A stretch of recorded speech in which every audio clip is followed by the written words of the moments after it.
yang bersama mengharap ridha Allah Subhanahu wa taala. Puji dan syukur marilah kita panjatkan kehadirat Allah Subhanahu wa taala pada kesempatan hari ini di Jumat yang penuh dengan keberkahan ini, kita bisa beribadah di masjid kebanggaan kita, yakni Masjid Raya Al-Jabbar, Provinsi Jawa Barat. Kami pengurus DKM Masjid Raya Al-Jabbar, Provinsi Jawa Barat, izin menyampaikan untuk petugas Jumat di Masjid Raya Al-Jabbar Gede Bage, Provinsi Jawa Barat, tanggal 2 Juni tahun 2023. InsyaAllah yang bertindak selaku khatib dan imam akan disampaikan oleh Dr. Andes Kiai Haji Dede Suherman MAG. Beliau adalah dosen Universitas Islam Nusantara Bandung. Alhamdulillah beliau sudah berada di tengah-tengah kita semua. Untuk yang bertindak sebagai muadzin yaitu Al-Ustaz Ari Mutawalli SPDI, dan insyaallah waktu zuhur pukul 11.51 waktu Indonesia Barat. Sebelum azan berkumandang, imbauan kepada para jamaah yang sudah berada di masjid.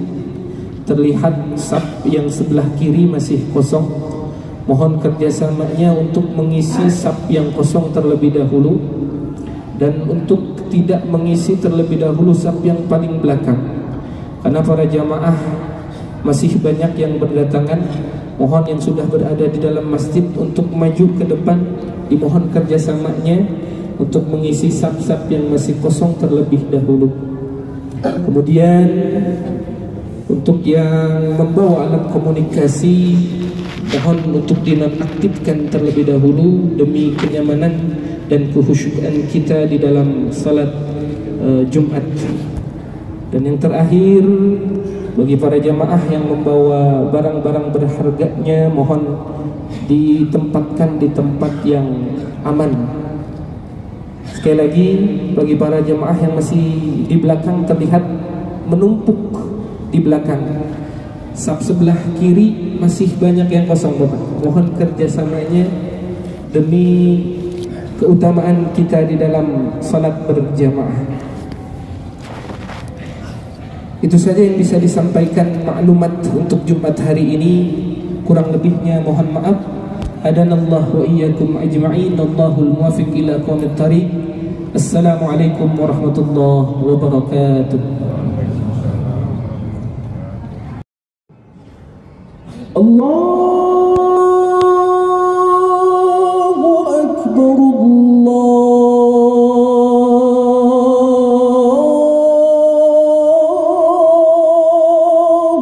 Akbar.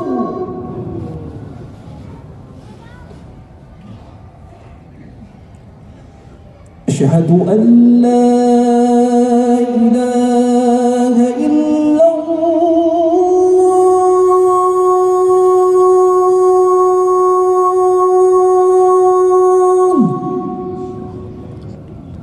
Asyhadu an la ilaha illallah.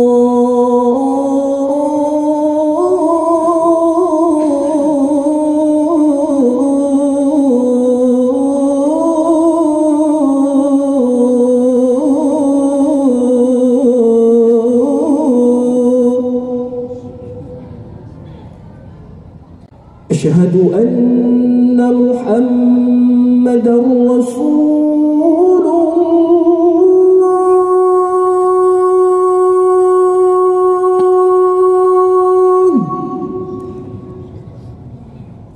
Asyhadu anna Muhammadar Rasulullah.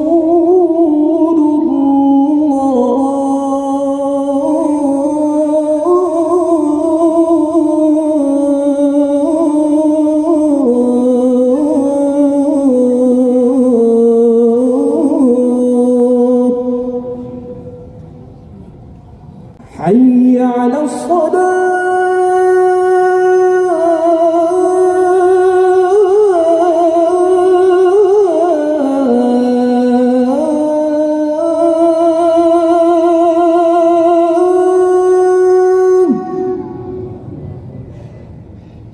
حي على الصلاة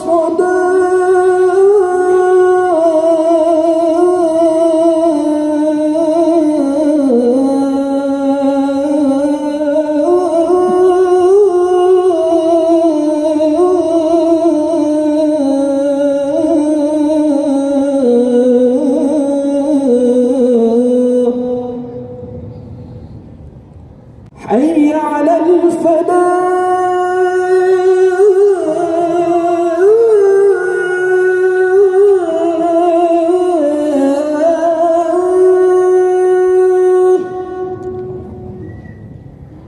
حي على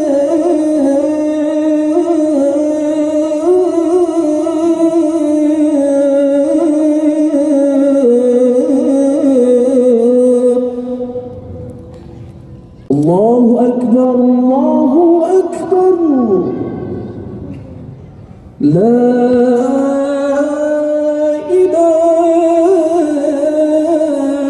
إلا الله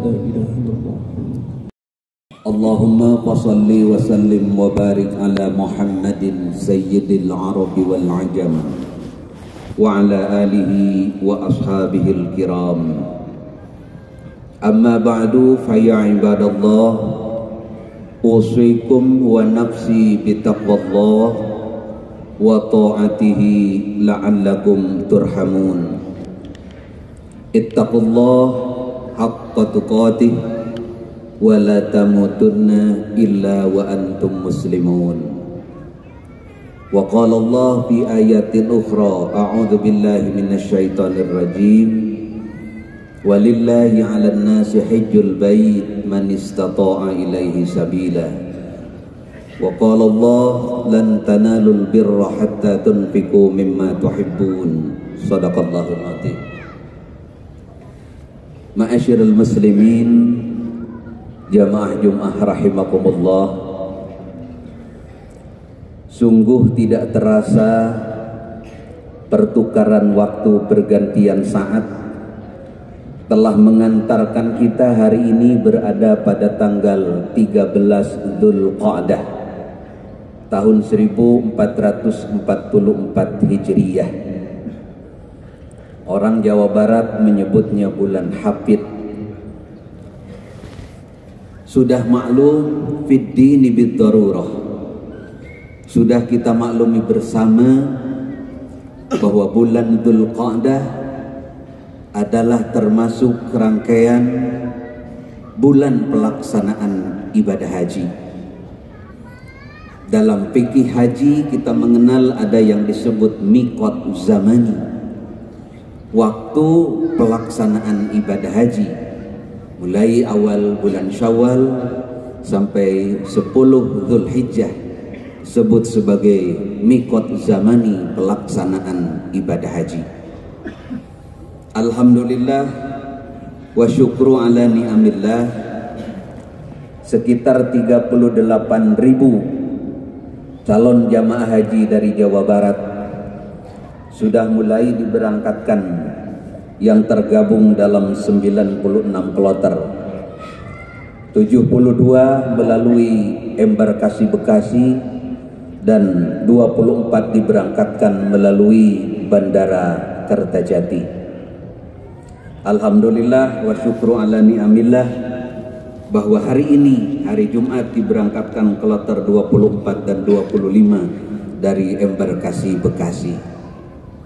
Ma'asyiral muslimin rahimakumullah, seluruh calon jamaah haji dan tentunya kita sebagai keluarganya, semuanya berharap mudah-mudahan pelaksanaan ibadah haji senantiasa mampu menggapai apa yang disebut sebagai haji yang mabrur, haji yang baik, haji yang makbul, haji yang diterima oleh Allah Subhanahu wa ta'ala, karena tidak ada balasan lain yang demikian istimewa bagi orang yang melaksanakan ibadah haji dan mampu menggapai haji yang mabrur tiada lain adalah illal jannah.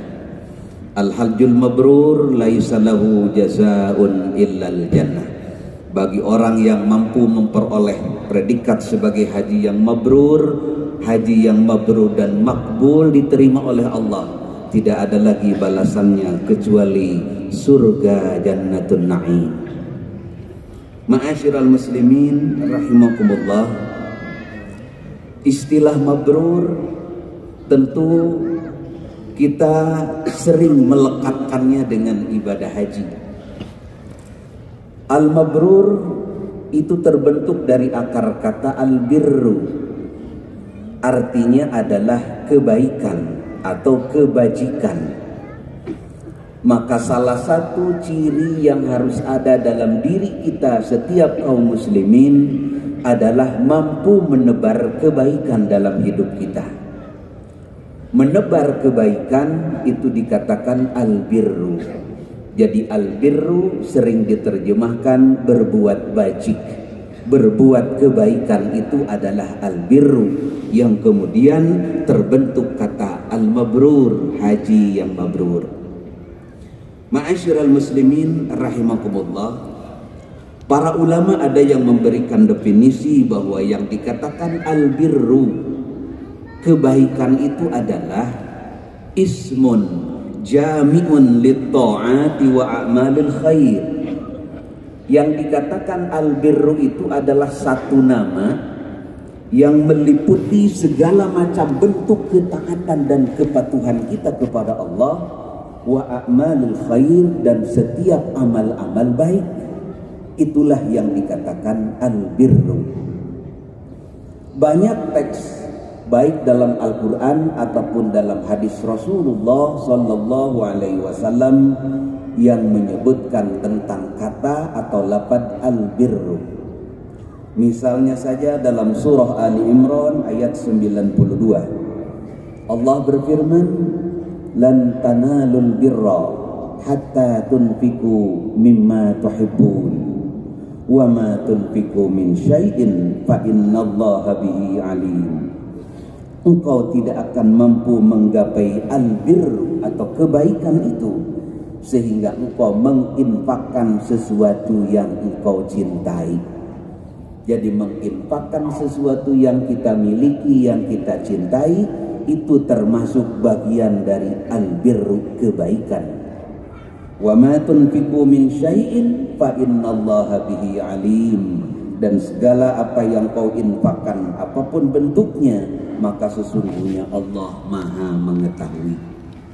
Ma'asyiral muslimin rahimakumullah, dari ayat ini bahwa menginfakkan sesuatu yang kita cintai itu adalah salah satu bagian dari kata albirru, perbuatan baik. Itu adalah sesuatu yang menjadikan hatimu tenang. Watma'annat ilaihil qalbu, jiwamu, hatimu tenang kalau kamu melakukannya. Itulah yang dikatakan albirru. Ketika ada orang datang kepada kita memohon bantuan, meminta bantuan, atau memohon kita meminta pertolongan, dan kita mampu memberikan pertolongan kepadanya, kita mampu memberikan bantuan kepadanya, yakinlah kita yang memiliki hati akan merasakan ketenangan yang luar biasa. Itulah yang dikatakan albirru, sesuatu yang menjadikan hati kita tenang, hati kita tenteram.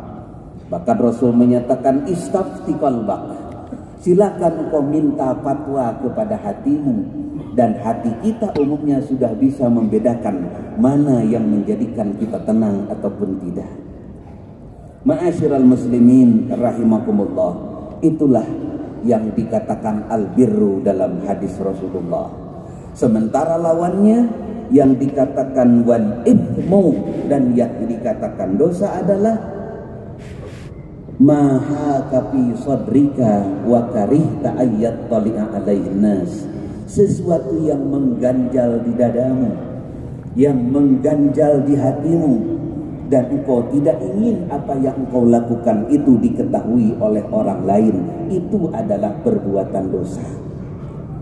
ketika kita mungkin dalam sebuah kesempatan mengatakan sesuatu yang sesungguhnya tidak seperti itu, bahasa kasarnya berdusta atau berbohong, yakinlah kita semua akan merasakan ketidaktenangan dalam pikiran kita, dalam hati kita ada was-was jangan-jangan ketahuan, sehingga ucapan kita yang berdusta itu akhirnya harus diikuti dengan dusta yang kedua dan dusta yang ketiga dan demikian berikutnya. Hati kita senantiasa was-was, tidak ada ketenangan, ketentraman dalam batin kita ketika kita mengucapkan sesuatu yang berbeda dengan sesungguhnya. Yaquluna bi alsinatihim ma laisa fi qulubihim, mengatakan dengan lisannya apa yang tidak ada dalam hatinya. Ma'asyiral muslimin rahimakumullah. Memahami kata albir insyaallah akan lebih mendekatkan perhatian kita, lebih mendekatkan pemahaman kita tentang sejarah penetapan kiblat. Ma'asyiral muslimin rahimakumullah. Kita tahu ketika Rasulullah sallallahu alaihi wasallam berada di Makkah Al-Mukarramah, pada saat itu sebelum Rasulullah hijrah, pada saat sholat Rasulullah menghadapkan wajahnya ke Baitul Maqdis, dan itu ada di Palestina. Konon kabarnya, dan itu terletak sebelah utaranya Makkah. Maka posisi Rasulullah pada saat sholat itu berada di selatan Ka'bah. Jadi sekalipun pada saat itu Rasulullah ketika sholat menghadapkan wajahnya ke Baitul Maqdis, posisi Rasulullah berada di selatan Ka'bah, sehingga otomatis pada saat yang sama menghadapkan wajahnya ke Baitul Maqdis, Rasul pun menghadapkan wajahnya ke Ka'batul Musyarrafah, Ka'bah yang dimuliakan itu.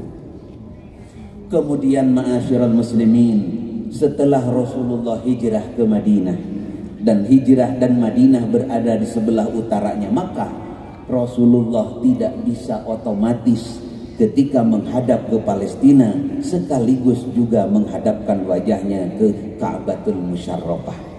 Menghadapkan wajah ke Palestina berarti membelakangi wajahnya ke Ka'batul Musyarrafah.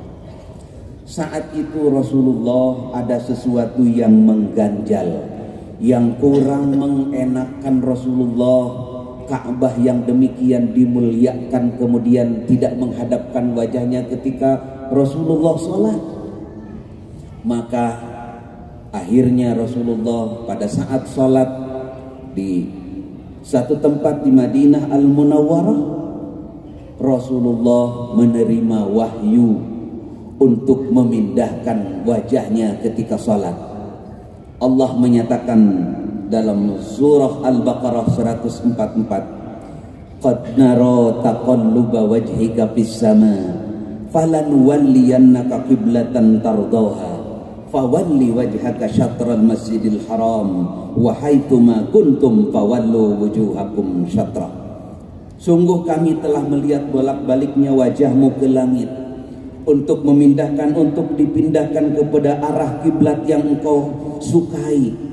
Maka saat itu datang perintah Allah, fawalli wajhaka syatral masjidil haram, hadapkanlah wajahmu ke arah Masjidil Haram, wa haitsuma kuntum fawallu wujuhakum syatrah. Maka ayat ini diterima oleh Rasulullah saat Rasulullah sedang melaksanakan sholat. Sebagian ada yang menyatakan sedang melaksanakan sholat duhur, ada lagi riwayat menyatakan sedang sholat asar. Oleh karenanya 2 rakaat pertama Rasulullah saat itu menghadapkan wajahnya ke Palestina, ke Baitul Maqdis, sementara 2 rakaat yang kedua Rasulullah berbalik arah menghadapkan wajahnya ke Ka'bah Al-Musyarrafah. Oleh karenanya maka tempat itu diabadikan, didirikan sebuah masjid yang kita kenal sebagai Masjid Qiblatain, Masjid 2 kiblat. 2 rakaat pertama menghadap ke Palestina, 2 rakaat kedua menghadap ke Ka'batul Musyarrafah. Ma'asyiral muslimin rahimakumullah. Orang pada saat itu yang tipis imannya, banyak yang berbalik arah, menuding bahwa seakan-akan Islam itu tidak punya prinsip. Mengapa Ka'bah tempat menghadapkan ketika sholat bisa berpindah-pindah seperti itu? Maka kemudian turunlah firman Allah secara polemis mengatakan, laisal birra an tuwallu wujuhakum qibalal masyriqi wal maghrib walakinnal birra man amana billahi wal yaumil akhir wal malaikati wal kitab wan nabiyyin al ayat.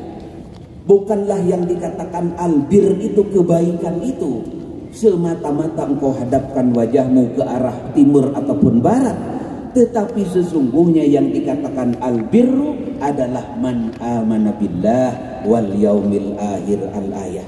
Sesungguhnya hakikat dari albirru itu, kebaikan itu tiada lain adalah orang yang beriman kepada Allah, beriman kepada hari akhir, beriman kepada para malaikat, kepada kitab, para nabi, al-ayat. Ma'asyiral muslimin rahimakumullah, ini mengajarkan kepada kita menghadapkan wajah ketika kita sholat. Memang itu diperintahkan bagi kita karena itu adalah syarat sahnya sholat, menghadapkan wajah kita ke arah Ka'bah. Tapi sesungguhnya semua itu adalah sebuah lambang kesatuan, lambang kesatuan orientasi, lambang kesamaan tujuan hidup, bahwa sesungguhnya kita kaum muslimin dimanapun kita berada, dari daratan, dari benua manapun kita berada, semuanya menghadapkan satu titik, yaitu ke Ka'batul Musyarrafah, tiada lain adalah menuju Allah Subhanahu wa ta'ala. Bisa jadi kaum muslimin di negaranya ada hal-hal yang mungkin dalam hal-hal yang sifatnya furu'iyah berbeda, tetapi semuanya menghadapkan satu titik, menghadapkan wajahnya kepada Allah Subhanahu wa ta'ala. Intinya pelajaran bagi kita bahwa substansi agama itu adalah ketaatan kepada Allah dan hari akhir, dan tentu kepada hal-hal yang diperintahkan kepada Allah Subhanahu wa ta'ala, bukan semata-mata mengikuti simbol-simbol itu tadi.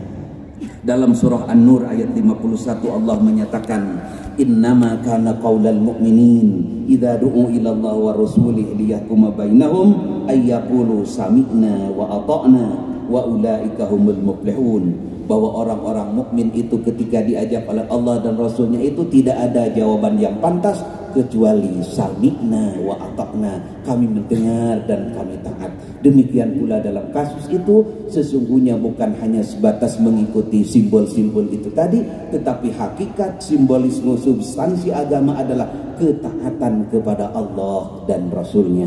Mudah-mudahan kesempatan dalam rangka kita menyambut berangkatnya saudara-saudara kita yang saat ini bersiap-siap atau sudah diberangkatkan untuk menunaikan ibadah haji, kita semua tentu diberikan inayah, hidayah, taufik oleh Allah Subhanahu wa ta'ala, mampu melaksanakan ibadah rukun Islam yang kelima, dan tentunya semua kita berharap meraih predikat hajat mabrur, haji yang mabrur, yang tentunya tiada lagi balasan kecuali jannah surga, jannatul na'im.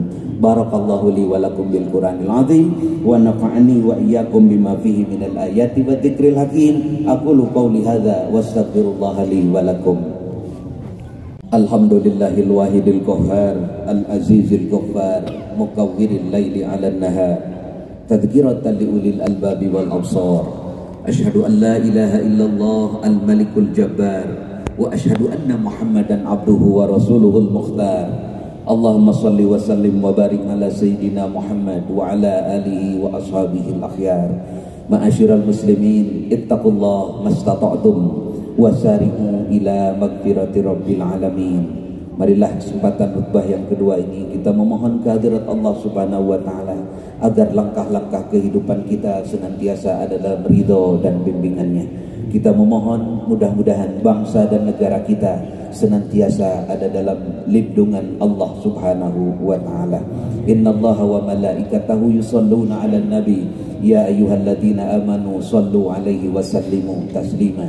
Allahumma salli 'ala malaikatikal muqarrabin wa anbiya'ika wal mursalin وأهل طاعتك أجمعين واجعلنا منهم برحمتك يا أرحم الراحمين.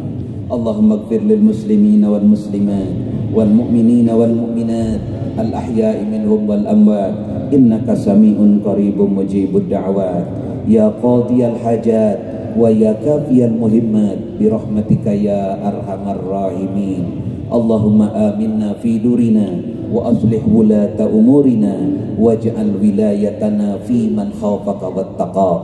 اللهم اجعل بلدتنا إندونيسيا آمنة مطمئنة وسائر بلدان المسلمين عامة.